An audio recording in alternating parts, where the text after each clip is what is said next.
Assalamualaikum warahmatullahi wabarakatuh. Alhamdulillahirabbil alamin. Pemirsa yang dirahmati oleh Allah Subhanahu wa taala, marilah kita ikuti kajian dari guru kita Buya Ar-Razi Hasyim. Dan jangan lupa dukung terus channel ini, channel Syiar Agama Allah Subhanahu wa taala, dengan cara like, subscribe dan share seluas-luasnya. Karena dengan kita menge-share, membagikan video tentang syiar agama Allah Subhanahu wa taala, maka insya Allah apa yang kita miliki medsos ini menjadi sarana nilai ibadah si Allah Subhanahu wa taala. Marilah kita dengarkan kajian dari guru kita. Dengan mengkaji dari guru-guru kita, insya Allah kita akan memahami tentang agama. Marilah kita saksikan. Terima kasih. Assalamualaikum warahmatullahi wabarakatuh. Kalau ada orang bertanya, hikam itu di bagian apa di dalam agama kita? Jadi ada bagian ilmu akidah, ada bagian ilmu hukum, fikih, ada bagian namanya ilmu rohani, ilmu kolbu. Maka ini bagian ilmu kolbu. Maka ilmu ini tidak sepatutnya dinilai dengan ilmu akidah, tapi basicnya adalah ilmu akidah. Basic dia fikih, tapi fikih dan akidah tidak bernilai tanpanya. Sholat, kalau rukun sholat ada berapa? Berapa rukun sholat, Dek? Tahu nggak, Dek? 13 ya. Berapa? 13, pintar. Rukun sholat 13, adakah di situ rukun khusyuk? Nggak ada. Lalu di mana orang belajar khusyuk? Mesti bertasawuf. Jadi kalau orang ngomong kamu belajar fikih aja nggak bisa, tambah mumet. Mesti belajar tasawuf. Karena fikih urusannya ke hukum pada badan. Hukum pada badan. Contohnya wudhu. Yang diwudhukan otak atau badan? Yang diwudhukan kolbu atau badan? Badan. Maka wudhu itu urusan badan. Tapi kalau orang berwudhu tanpa nama Allah, apa kata Nabi SAW? La wudhu'a liman lam yadhkur ismallahi alaih. Hadis Imam At-Tirmidzi ya, hadisnya hasan, bahkan disahihkan oleh beberapa syekh. Tidak sempurna, bahkan tidak sah salat wudu orang yang tidak menyebut nama Allah. Coba kalau lagi wudu, lagi kumur-kumur nyebut nama Allah di mana? Allah, bisa nggak? Lagi kumur-kumur bisa nyebut nama Allah nggak? Coba bayangkan, masukin ke mulut, biasanya nyebut nama Allah, nggak bisa. Berarti menyebut nama Allah di situ di mana? Di dalam kolbu. Dan itu mesti ditalkin baru tahu caranya. Oh, maksudnya baca bismillah. Loh, kamu baca bismillah di WC? Kecuali tempat wudhunya dipisah dari WC. Baca bismillah itu namanya lafaz bismillah, bukan zikrullah. Yazkur ismallah, menyebut nama Allah. Ismullah itu tempatnya di kolbu. Jadi nama Allah tempatnya di mana? Kalau melafazkan nama Allah di lisan, beda ya. Melafazkan nama di lisan, tapi kalau merasakan nama itu di kolbu. Nah, ilmunya di mana? Ada nggak di kitab fikih? Nggak ada.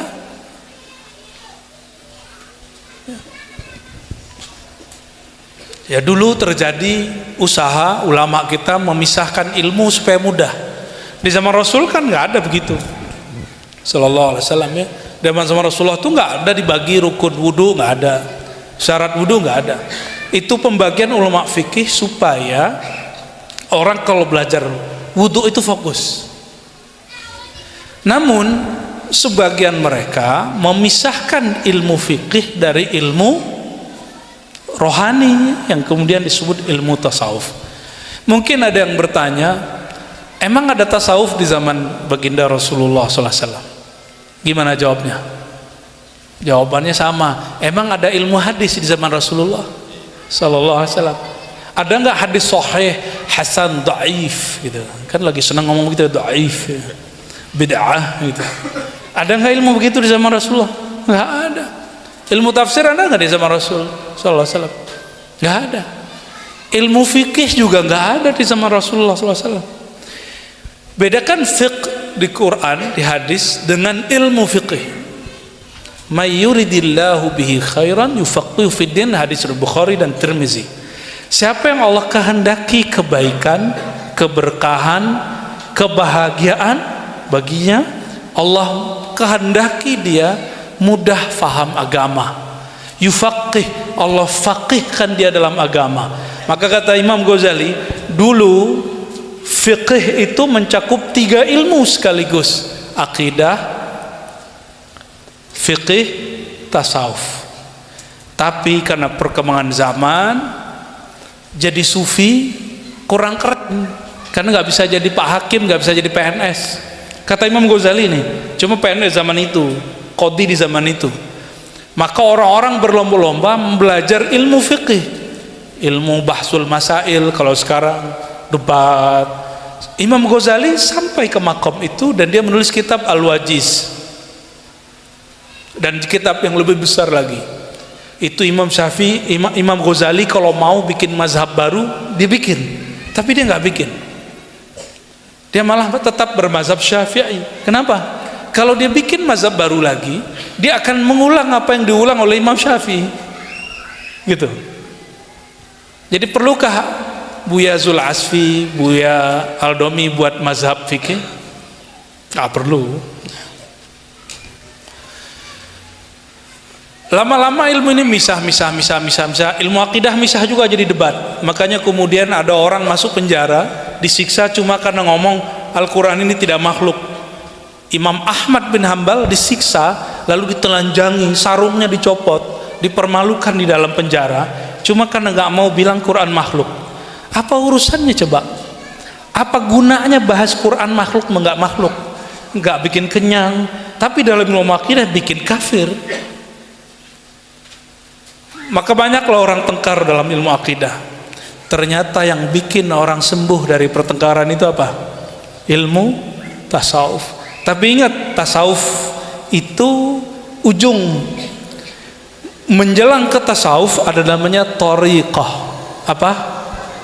Thariqah itu sendiri juga mengalami proses. Sekarang thariqah itu ini menjadi agak apa ya? Apa nyebutnya Bu ya? Apa yang dialami oleh aliran fikih dialami juga oleh aliran thariqah. Maksudnya masing-masing thariqah merasa paling benar. Padahal berthariqah bukan untuk merasa benar. Berthariqah itu untuk menghinakan diri di hadapan Allah Subhanahu wa taala. Kata Imam Sya'rani, orang kalau berthariqah kadang-kadang rebutan kemursyidhan, rebutan jadi wakil talqin, jadi muqaddam, jadi badal, jadi khalifah syekh. Kalau di Naqsyabandi itu mursyid, di bawah mursyid ada namanya khalifah murid. Nah, yang agak tinggi namanya khalifah murad. Khalifah murad ini pengganti setelah gurunya. Gurunya meninggal dia lanjutin. Tapi di perkembangannya sudah diizinkan punya murid di zaman hidup gurunya, khalifah murad ini. Ya. Sebagian masyayikh begitu. Kalau di Syazili lain lagi, di Tijani lain lagi, ya. Lama-lama thariqah. Tujuan berthariqah itu seperti kalau mau ke sini banyak jalan nggak? Bang Dik tadi lewat mana Bang Dik? Tol, bukan tol ol kan? Ada lewat Muncul, ada yang lewat BSD. Itu kan jalan. Ya. Coba lihat, itu jalan Pak RW mana Pak RW? Pak RW itu jalan sekali 6 bulan dibenerin nggak? Bener ya? Sekali 6 bulan dibenerin. Bahkan ada jalan baru, ada jalan yang diperluas. Coba antum bayangin, itu baru jalan ke rumah kita, per 6 bulan di aspal, dibenerin. Bahkan ada yang diperlebar. Masa ada orang berthariqah cara lama dipaksain ke zaman sekarang? stres nanti muridnya. Thariqah itu artinya metode. Metode ini boleh berkembang, boleh berkurang, boleh dimajukan, boleh dihilangkan, boleh diganti.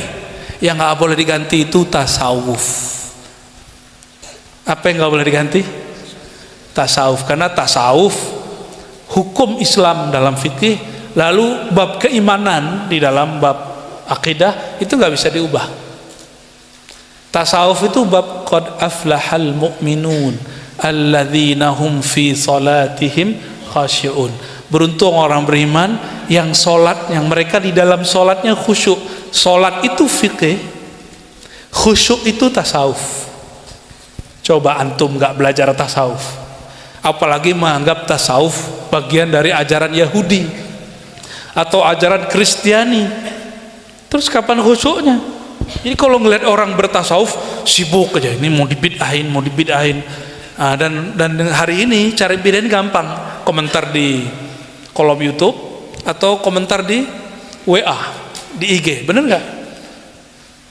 Dan lucunya banyak orang berthariqah hari ini atau bermanhaj apapun, perangnya perang video. Tapi bocorannya video kita masuk, Bang Dik. Ada yang menarik, jadi banyak orang cerita tasawuf itu sumbernya apa? Ada yang mengatakan dari sufah. Sufah itu emperan, dulu sahabat itu dulu nongkrongnya di sufah. Mereka kalau malam-malam nggak pulang, di mana nongkrongnya? Pojok masjid, sufah namanya. Makanya Pak pengurus masjid kalau punya masjid jangan dikunci. Biarin anak-anak muda tidur di situ, daripada tidur di pos. Padahal bukan petugas. Kalau di pos, kalau dia ngelem kan kita nggak tahu. Ya, dia minum toa kan kita nggak tahu. Ya, kita nggak ngerti. Tapi emang ada orang berani ngelem di masjid, di surau? Nggak ada. Nah, dulu surau-surau, masjid-masjid bebas orang tinggal. Nah, kami pun nanti memikirkan itu, tapi khusus pada hari suluk, pada hari-hari suluk. Jadi ada hari khalwat, itu orang tidurnya di surau, tidurnya di surau. Syukur-syukur nanti ada pesantrennya nanti ya. Sekarang kita mikirin ada suraunya aja dulu. Ngajinya tetap ngaji kitab yang di pesantren, cuma santrinya masih santri kalong begini ya, ngalong sekali sebulan. Semoga nanti bisa ngalong sekali seminggu, insya Allah ya. Tapi Imam Asy-Syadzili dan Abul Abbas Al-Mursi, apa kata mereka? Gak usah pakai ilmu aneh-aneh menjelaskan apa arti tasawuf.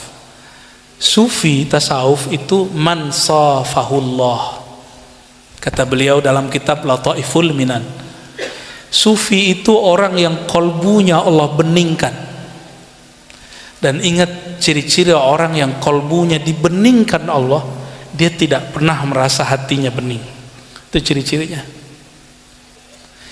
Ciri-ciri orang yang dibersihkan kolbunya oleh Allah, dia tidak pernah merasa kolbunya bersih. Itu ciri-ciri kolbu sudah mulai dibersihkan Allah. Ciri-ciri kolbu sudah ditawadukkan oleh Allah Subhanahu wa taala, dia tidak pernah merasa paling tawaduk. Justru dia merasa, saya ini orang sombong, saya ini orang hina di hadapan Allah Subhanahu wa taala ya. Jadi Imam Syadzili, kakek guru dari imam ini, dan juga Imam Mursi, guru dari Ibnu Athaillah Skandari, nerjemahin sufi sederhana aja, man safahullahu qalbah, orang yang kolbunya Allah bersihkan ya. Maka kita masuk insyaallah kepada beberapa hikmah ya. Kita masuk ke hikmah pertama. Jadi di mana-mana saya ngaji hikam, tapi akan beda tempat, beda syarahnya ya. Dan saya membawa kitab Imam Ibnu Abbad ya. Imam Ibnu Abbad ini lahirnya 733 Hijriah. Sekarang 14 kan baru Muharram kita 1445. Imam Ibnu Abbad, pensyarah kitab ini, pengurai kitab ini, termasuk orang yang pertama mengurai kitab ini. Kapan lahirnya? 733. 733, musuh yang nulis kitab ini baru meninggal 3 tahun atau 2 tahun sebelumnya. Ibnu Taimiyah wafat 728. 728 ke 33 berapa? 34. Oh 5, oh salah, matematikanya lagi error berarti. Berarti 5 tahun sebelum beliau lahir wafat penentang imam ini, namanya Syekh Ibnu Taimiyah. Maka jangan heran genealogi silsilahnya, nasab pikirannya orang yang anti tasawuf pasti kepada Ibnu Taimiyah. Tapi Ibnu Taimiyah sebelum wafatnya nulis tasawuf versi dia. Artinya dia tidak menolak tasawuf, dia cuma membenci bid'ah di dalam tarekat. Apa buktinya? Buya Zulasfi ini paling sering baca kitab Ibnu Taimiyah. Majmu' Rasail sudah dicetak, dikumpulkan dari manuskrip, tadinya berserakan, ada jilid 9, 10, 11 ya. Itu isinya tentang tasawuf dan suluk. Jadi Ibnu Taimiyah ngomong tentang tasawuf, dan antum jangan kaget dia dekat dengan 2 imam dalam pemahaman walaupun tidak masa. Pertama Imam Al-Qushairi, kakek gurunya Imam Ghazali. Yang kedua Imam Syekh Abdul Qadir Jilani, pendiri tarekat Qadiriyah. Maka Ibnu Taimiyah mempunyai jalur kepada Imam Syekh Abdul Qadir Jilani. Antara dia dan Syekh Abdul Qadir cuma 2 orang. Itu ada dalam buku saya, Teologi Muslim Puritan. Ya, silakan dilihat di jilid keempat. Nanti ada nama Ibnu Taimiyah, baca di situ, lengkap sanadnya ada. Tapi pakai uraian. Lalu dia juga terhubung ke Imam Qushairi, dan sepertinya dia lebih senang dengan Imam Qushairi daripada Imam Syazili dan imam lainnya. Dia menentang kakek guru imam ini, maka dia nulis Ar-Raddu ala Syazili, nolak Imam Syazili, karena ada namanya Al-Hizbul Bahr. Hizib, ini amalan ribat ba'da asar ya, di ribat kami mengamalkannya ba'da asar.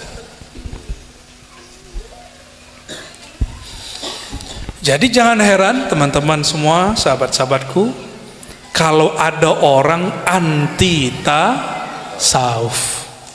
Emang ada imamnya. Lalu kalau Ibnu Taimiyah tidak malu menyebut istilah tasawuf dan kemudian mengatakan ini tasawuf yang benar, yang itu yang salah. Tapi sekarang mereka malu menyebut istilah tasawuf dan menggantinya dengan istilah tazkiyatun nafs. Ya, tazkiyatun nafs. Terus gimana? Ya kita ikut berbahagia. Yang penting tasawuf nggak akan pernah dibuang. Nggak apa-apa, ya.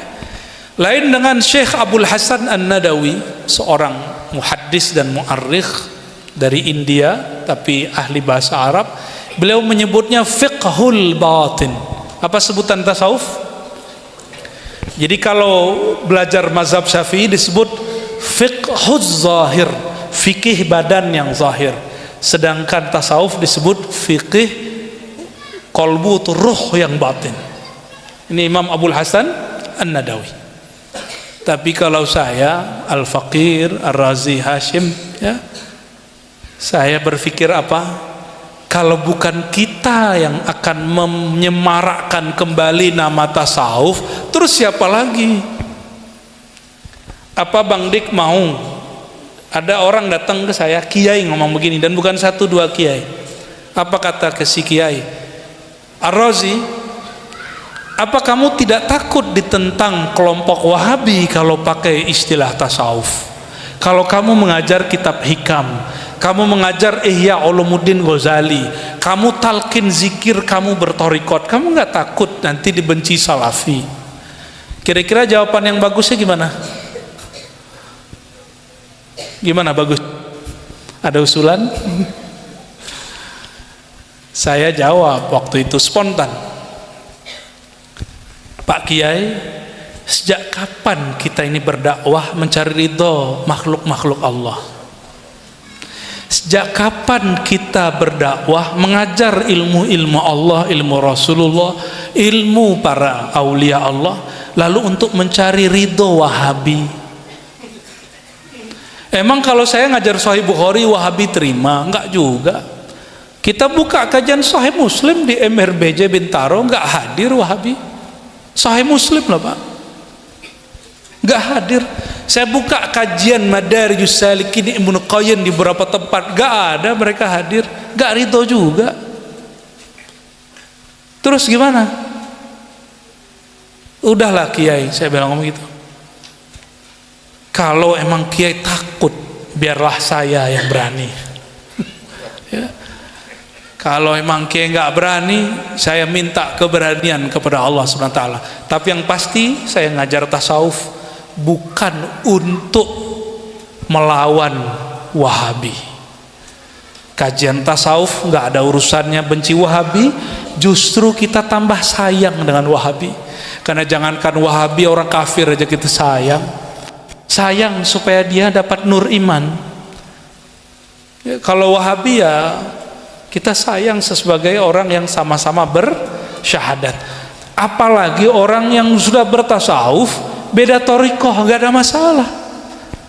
Oh mursyid meninggal terus ada yang milih mursyid, nggak apa-apa, biarin aja, yang penting masih ikut zikir. Repot amat. Oh si anu ngaku mursyid padahal dia belum diangkat. Nah itu kan katamu, belum tentu kata dia. Ya, biarin aja, yang penting orang tetap mau zikir, biarin. Nah, ini yang disebut oleh Imam Sya'rani dulu, hati-hati, thariqah itu nanti ada syaitonnya. Syaitonnya itu sukanya apa? Bikin orang berebut dan hasad masalah posisi mursyid, pengganti mursyid, posisi ustad, pengganti ustad. Nah, hati-hati ya.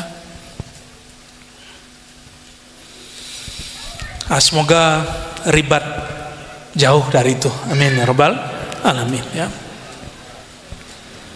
Imam Ibnu Abbad ini tadi lahirnya tahun berapa? 703. Sedangkan pengarang kitab ini Ibnu Athaillah wafatnya 709. Berarti jaraknya berapa tahun? Hitung dulu. Bismillahirrahmanirrahim.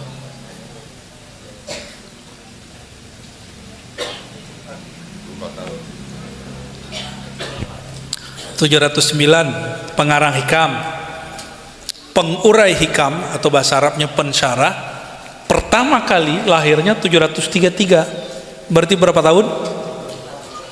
24. Oke. 24 tuh lama nggak? Saya 24 tuh udah berapa kali suluk saya itu. Ya, udah ngaji hikam berkali-kali, sudah khatam berkali-kali tuh ngaji hikamnya. Imam Ibnu Abbad dia kemudian menjadikan kitab Ihya Ulumuddin, Risalah Kusyairiyah dan kitab-kitab tertentu, lalu dia amalkan mengikuti Imam Syazili, lalu dia syarahlah kitab ini ya. Kita masuk. Bismillahirrahmanirrahim. Qala al-musannif radhiyallahu ta'ala anhu. Siapa yang baca? Buya Yunal.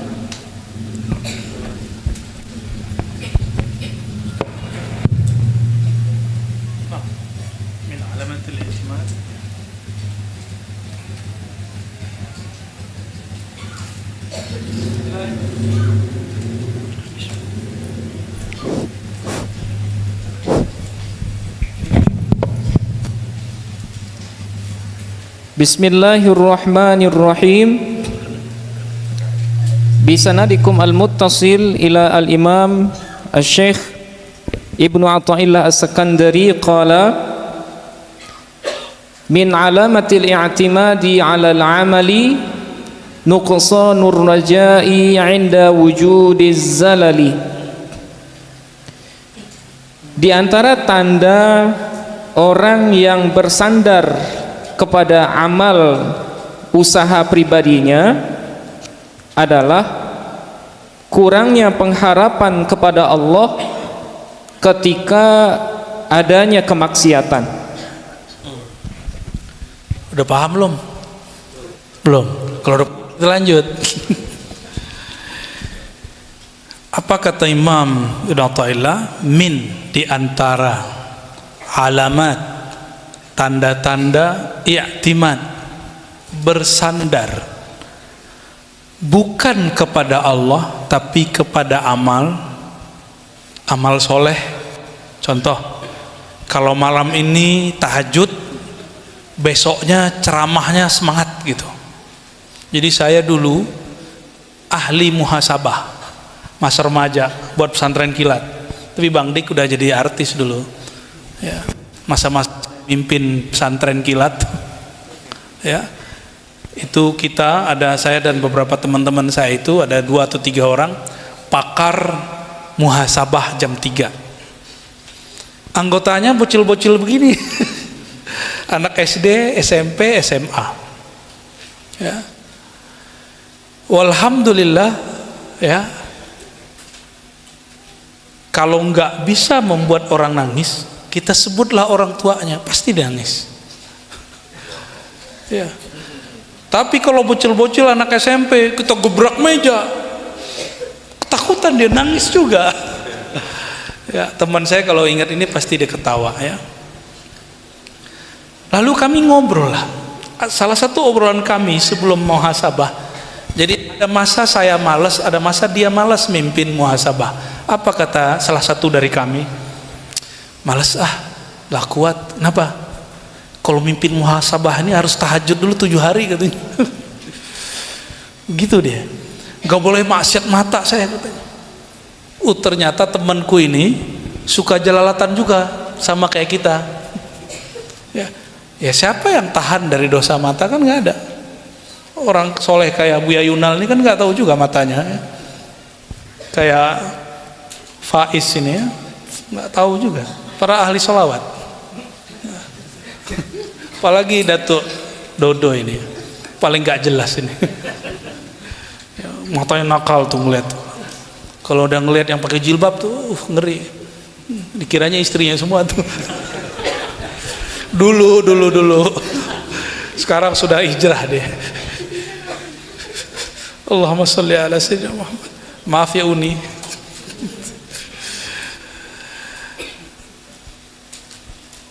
Jadi kami kalau mau mimpin muhasabah mesti bergantung kepada tabungan amal beberapa hari yang lalu. Berarti saya kurang yakin kepada Allah kalau saya nggak sholat gitu. Secara awam bener ya, secara awam benar, tapi secara ilmu hakikat, ilmu tasawuf, Anda ada masalah gitu. Nah, apa kata Imam Ibn Athaillah? Min alamatil i'timad. Ciri-ciri orang kolbunya nggak bergantung kepada Allah, nggak terikat dengan rahmatnya Allah, tapi ikat dengan tas amal. Apa ciri-cirinya? Ya, nuqsanur raja, rasa percaya diri dia kurang, rasa harap dia kurang.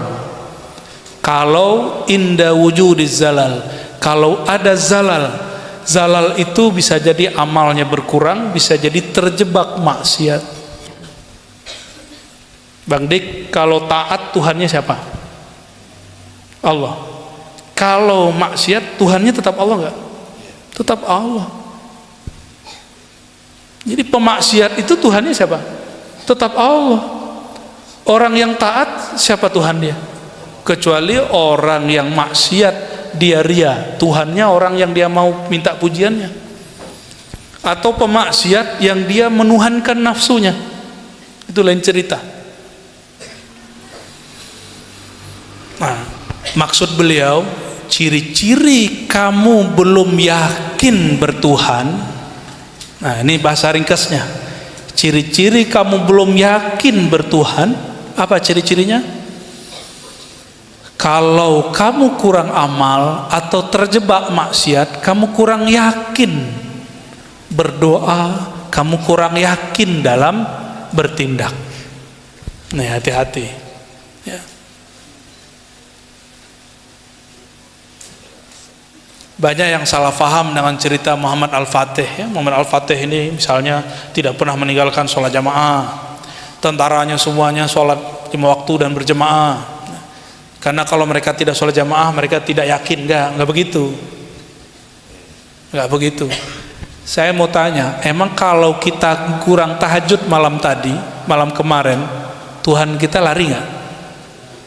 Yang ada kita yang lari. Allah nggak pernah lari. Allah dekat kepada kita semua. Nah, apa kata Imam Ibnu Abbad? Aku berkata, kata beliau, al-i'timad lallah na'tul arifin al-muwahhidin. Orang yang hatinya selalu bergantung kepada Allah, selalu yakin kepada Allah dalam setiap keadaan, mau keadaan taat atau terjebak maksiat, itu sifat utama dari orang ahli ma'rifat yang disebut arifin al-muwahhidin, ahli tauhid. Ini jangan salah paham, yang menghendaki taat dan maksiat siapa? Ini bukan Jabariyah, ini ahlu sunnah. Jabariyah itu kelompok fatalis, serba takdir, bukan. Lalu mengatakan saya maksiat ini karena takdir, nggak begitu. Ada yang ngomong begitu nggak? Nggak begitu. Itu dalam akidah su'ul adab. Orang buruk adab ngomong maksiatku adalah takdir. Tapi beliau lagi ngomong bab tentang tauhidnya tauhid. Apa itu? Adakah di alam semesta sesuatu terjadi tanpa izin Allah? Ada nggak? Ada nggak? Orang taat izin Allah nggak? Tapi izinnya ma'ar ridha, ada ridhonya. Orang maksiat Allah izin nggak? Izin ma'al ghadab, tapi Allah murka. Karena jika Allah tidak izin terjadi maksiat, berarti ada Tuhan selain Allah yang mengizinkan itu. Nah, itulah syirik. Itu yang diwaspadai oleh imam kita, Imam Ahlus Sunnah wal Jamaah, Imam Abul Hasan Al-Asy'ari. Tapi sebagian orang salah faham. Salah satu yang salah faham dulu yang ngerombak IAIN, namanya Profesor Harun Nasution. Tapi maksud beliau mungkin untuk manas-manasin orang yang dulunya nyantri supaya kemudian berpikirnya kritis. Tapi kayaknya keasikan. Lalu dia menuduh Ahlus Sunnah ini setengah Jabariyah, setengah fatalis, setengah serba takdir. Enggak begitu ya. Ahlus Sunnah mengajarkan ya, la ilaha tiada Tuhan penggerak alam semesta, kita duduk di sini, kita datang ke sini kecuali dengan izin Allah SWT. Orang duduk sekarang di kafe, dimanapun, itu semua izin Allah. Namun ada yang diridhoi, ada yang tidak diridhoi. Kita nggak boleh sok-sokan terus ngomong, wah pengajian kita diridhoi Allah nih. Enggak. Kita cukup mengatakan, kita bermohon semoga majelis ini diridhoi Allah Subhanahu Wa Taala. Ya, nanti kalau lewat ada orang lagi main gaplek, jangan ngomong itu majelis dimurkai Allah. Enggak ya. Siapa tahu dia lagi gaplek terus baca nama Allah kan, Allahu Akbar. Siapa tahu husnuzon ya.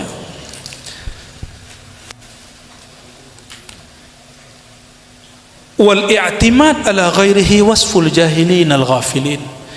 Ciri-ciri orang yang jahil bertuhan, tidak bermakrifat, dia menyalahkan dia menyandarkan kepada selain Allah sebagian dari kejadian alam semesta. Lalu menyebutkan, oh ini Allah nggak izin. Ya kalau nggak izin nggak terjadi. Ya. Bedanya apa? Sayyidina Al-Khidir alaihissalam setelah membunuh anak kecil dan merusak kapal, lalu menaikkan tiang, beliau tidak mengatakan ini perintah Allah. Beliau nggak ngomong gitu.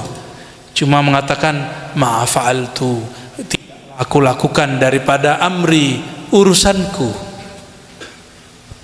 Ini adab. Ada yang ngamalin nggak? Kalau beli baju baru, beli motor baru, mobil baru, rumah baru, istri baru, Bang Dik itu ilmunya dia. Nggak tahu ya. Itu kita pegang ujungnya, lalu kita doa, Allahumma inni as'aluka khairahu wa khairama jabalta alaih, atau Allahumma inni as'aluka khairahu wa kharafi wa khairama jabalta alaih. Ya Allah, aku mohon kebaikannya, kebaikan di dalamnya, dan kebaikan yang engkau tempelkan kepadanya. Coba perhatikan doa berikutnya, Allahumma inni a'udzubika min syarrihi wa min syarri ma fihi. Nggak ada kalimat wa min syarri ma jabalta fi alaih, nggak ada kalimat. Ya Allah, lindungi aku dari keburukannya dan keburukan yang terdapat padanya. Tidak disebutkan dari keburukan yang engkau ciptakan padanya, nggak ada. Karena itu bab adab. Siapa yang mengajarkan? Sayyidina Nabi sallallahu alaihi wasallam, baginda Rasulullah sallallahu alaihi wasallam. Maka orang bermakrifat, dia dapat satu adab namanya al-adab al-muhammadiyah. Apa nama adabnya? Bukan Muhammadiyah ya. Adab Sayyidina Nabi sallallahu alaihi wasallam. Adab Nabi Muhammad sallallahu alaihi wasallam. Apa adab Nabi Muhammad? Dia tahu semua baik buruk dari Allah, tapi tidak pernah menzahirkan kata buruk kepada Allah Subhanahu wa ta'ala. Kenapa? Buruk itu penilaian kita, baik itu penilaian kita. Ini mohon maaf, Bang Dik, bentak orang pakai takbir boleh nggak? Mana nih mic-nya nih? Ya, Bu. Boleh nggak bentak orang pakai takbir? Sebaiknya enggak. Yang tegas dong, kayaknya kurang yakin. Enggak. Tapi kalau saya nih punya pilihan, beda dengan Bang Dik, terus ngomong, Allahu Akbar, kamu pilih siapa? Allah. Oh, nanti bakal banyak orang perang takbir. Sono takbir, sini takbir, bingung kita. Ya. Dia kira dengan bertakbir politik dia jadi Islami. Belum tentu. Belum tentu dengan takbir politik kita jadi Islami. Dulu Ibnu Muljam dan Khawarij, mereka membunuh darah yang haram dibunuh itu pakai takbir. Mereka bunuh pakai apa? Pakai takbir. Emang jadi benar? Kelompok apa? Khawarij. Kelompok yang keluar dari imam yang sah, lalu dia ingin membunuh imam yang sah dan siapapun yang menyepakati imam yang sah itu. Dulu yang dibunuh adalah Sayyidina Ali karramallahu wajhah. Ya. Bayangkan orang sebaik Sayyidina Ali dibunuh, gimana Bang Dik ya? Jangan takut Bang Dik, insya Allah Indonesia masih aman ya. Insya Allah kita doakan negara ini, nikmat bernegara ini nikmat yang mahal. Antum coba bayangkan, ini saya kan nggak nyoblos presiden sekarang, dan presiden sebelumnya juga nggak saya coblos. Itu kalau presiden dicaci, dihina, kalau di Indonesia jika tidak melapor, yang menghina dia tidak akan ditersangkakan. Tapi kalau di jiran, di Saudi aja kan pada senang ke Saudi kan, coba kritik gak usah sebut nama, Allahumma ahlik ya, az-zalimin minal umara, ya Allah hancurkan orang-orang yang zalim di antara pemimpin-pemimpin kami. Itu turun mimbar langsung askar borgol dia. Di Indonesia gimana? Ya udah nikmati aja lah begini, ya nikmati aja begini nih, ya saya menikmati sekali. Ya. sangat menikmati sekali. Karena kita kecengin juga nggak diapa-apain. Alhamdulillah. Coba Bang Dik dicekin sekali, dihina sekali, pasti balas. Benar nggak? Dia dihina nggak balas Bang Dik. Jangan-jangan lebih terhina Bang Dik.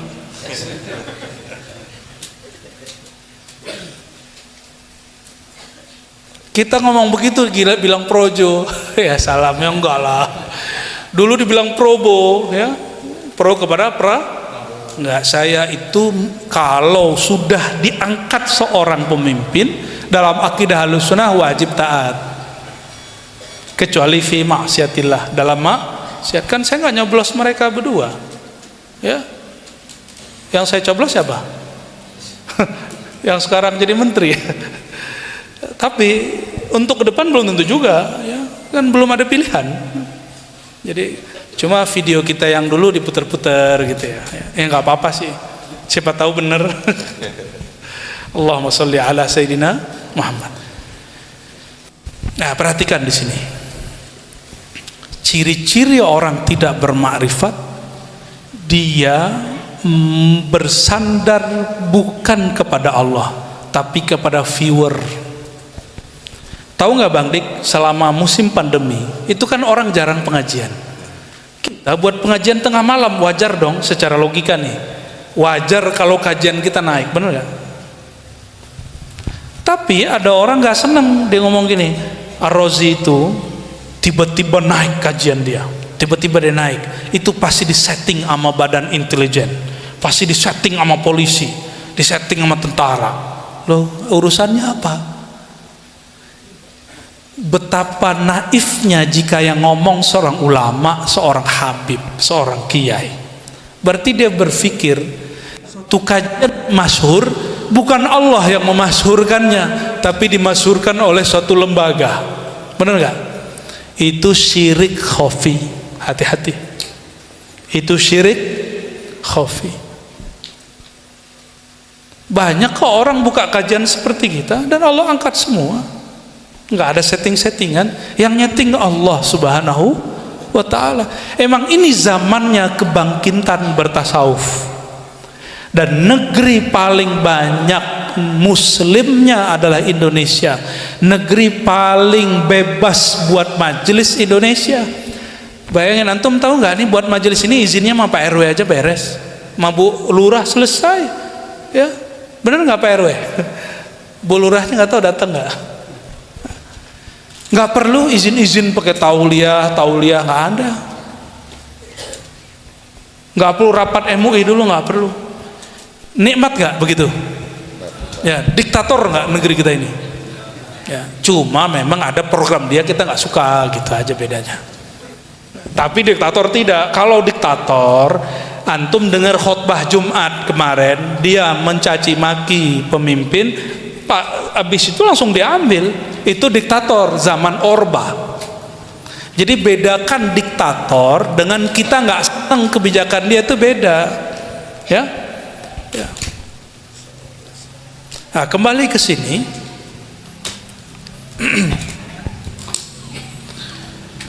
Beliau kemudian membagi beberapa tingkatan orang-orang yang beramal, berbuat baik taat ataupun terjebak maksiat. Yang pertama disebut kelompok arifin muwahhidin. Ini jangan salah paham, ini bukan kajian akidah, ini kajian rasa, ini kajian tasawuf. Ya, jadi ya dulu ada dosen saya ngomong, ilmu tasawuf kitab hikam itu alirannya serba takdir fatalis. Dia salah paham. Ini bukan ilmu akidah. Ya, Jabariyah istilah akidah. Kelompok pertama, nah semoga kita sampai ke kelompok ini. Disebut kelompok apa? Arifin, orang ahli ma'rifat, orang yang kenal hakikat segala kejadian. Kalau kita kaji, orang taat siapa yang ngizinin dia? Tapi Allah orang maksiat siapa yang ngizinin dia? Allah. Tapi Allah murka. Sudah mulai paham? Nah, ini bab akidahnya. bab tasawufnya. Ahli makrifat melihat apapun itu yang dia lihat cuma satu, la fa'ila illallah, tiada yang berbuat kecuali Allah. Dalam pandangan ahli makrifat semua kejadian itu baik.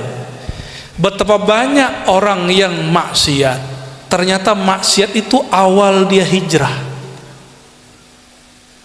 Dan tidak sedikit orang yang takbir, yang sholat, yang kemudian tahajud dan bahkan hijrah, tapi itu awal dia menghina orang lain, awal dia menodai kolbunya dengan kesombongan, awal dia menghina orang yang beda faham, awal dia tengkar dengan tetangganya, dengan saudaranya, cuma karena beda faham. Nih, sudah pernah lihat orang begitu?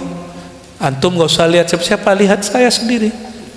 Saya dulu belajar tiap ngaji, pulang-pulang marahin abang saya, marahin kakak saya, itu kakak saya perempuan, itu udah puas saya tenang-tenangin tuh, ya, udah jadi samsak, wallahi, ya, jadi samsak. Ya, semoga dia memaafkan saya. Ya. Kaset bapak saya itu lempar belakang, itu kaset Ebit GAD, kaset Roma Irama, lempar belakang semua, melayang, jadi bersayap deh. Pulang pengajian, saya ngaji justru menghina orang tua saya. Ibu saya itu perias halal, perias orang nikah, bukan perias yang itu pun nggak boleh kita benci, kita sayang. Kayak itu masuk, datang ke asrama tempat saya nginap, ngasih duit. Saya tanya, mah ini duit dari mana? Habis ngerias, itu duit saya robek di depan orang tua. Gimana kira-kira kalau di antara kalian ini ada yang orang tua terus yang ngerobek duit pemberiannya, dibeliin pisang goreng, saya nggak terima. Saya tanya dari mana habis ngerias? No, kasih aja ke orang di luar. Saya anggap hasil itu hasil pencarian yang haram, hasil pekerjaan yang haram, ya. Jadi taat, zahirnya taat. Oh, kalau malam-malam nangis setiap malam saya dulu, ya Allah ampuni dosaku, ya. Ternyata dosa ke orang tua gak beres. Tapi guru saya bacakan satu ayat akhir surat Al-Mumtahanah, nanti cari, itu dijadikan oleh mereka, oleh dulu guru-guru saya, untuk mendoktrin kami membenci orang tua, membenci saudara, membenci bahkan pasangan kalau berbeda faham. La tajidu qauman yu'minuna billahi wal yawmil akhir yuwadduna man hadallahu wa rasulah walau kanu, sampai tengah, ya, panjang itu. Kamu tidak akan melihat ada orang yang percaya kepada Allah, hari akhir, menyayangi orang yang mengingkari Allah dan Rasulnya, meskipun dia keluarganya sendiri, saudaranya, istrinya, siapapun. Ayat itu turun tentang Abdullah bin Ubay. Bukan perbedaan faham, bukan masalah jingkran, tawasul dan maulid, tapi beberapa orang bawa itu ke bab itu. Bukan masalah ideologi Pancasila, bukan Pancasila, bukan. Dulu Abdullah bin Ubay itu, seingat saya, ada orang mau bunuh bapaknya, lalu dia katakan, kamu jangan bunuh bapakku. Ternyata Abdullah bin Abdullah mukmin, ayah dia Abdullah bin Ubay munafik. Abdullah bin Abdullah si anak bilang, kalau ayahku mau terbunuh, maka yang membunuh aku, jangan kalian. Nah gitu ngomongnya. Itu ayatnya turun tentang itu, ya. Tapi kami pakai ayat ini untuk tidak mau makan buatan bapak ibu saya, itu gak mau, ya. Jadi kalau ada ayam harus saya yang nyembelih. Bismillahirrahmanirrahim, padahal sama aja. Itu latihan nyembelihnya sampai ke itu tuh, kita naik gunung dulu, bukan, ke lembah mana, nggak kelihatan sama orang, terus kami praktek. Begini caranya, dibacakan surat Al-Maidah, ya ini cara menyembelih yang syar'i. Ternyata caranya lebih syar'i yang di pesantren. Ya, saya prakteklah. Ketika praktek, kepalanya lepas dengan badannya. Allahumma sholli ala, praktek di rumah. Itu bukan syar'i ya, itu zolim.